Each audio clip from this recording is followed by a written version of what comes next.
I was thinking about the idea can't- the classical science aspire to avoid uncertainty. The idea of classical science is that science can predict something universal that can avoid uncertainty. Yeah. And the problem is try to that economists to put economists in this epistemological way. Yeah. Well, you see, prediction isn't something that I don't think it's central to economics. I know Milton Friedman thought it was, but I don't think it is actually, because obviously economics can't adopt all the methods of natural science. It can't make experiments in the way, you know, repeating experiments to find out the general rule or general pattern is not available unless you're a totalitarian of some kind and you can have a controlled experiment with human beings. But it's not usually available that. So in a way, the axiomatic approach is an alternative to that. So it's, in a way, it's not so much like a natural science as like a branch of mathematics. Perhaps that's a better way of describing the latest fashion in economics. Is Obama Keynesian? And Bernanke also is it Keynesian or not?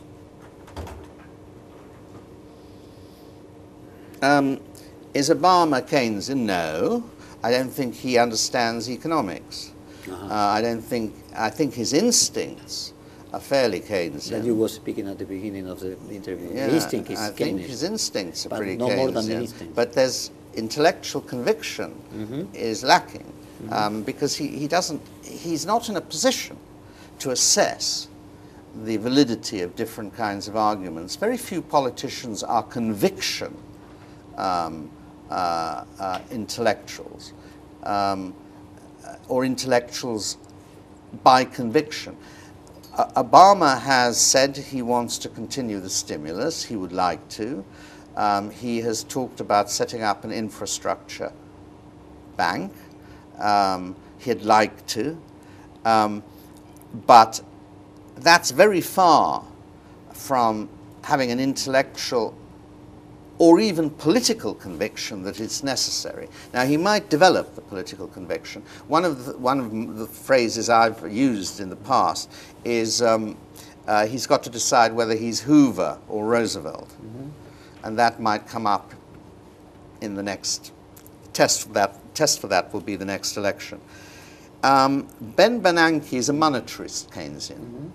There is a monetarist. Which is the difference between monetarist Keynesian?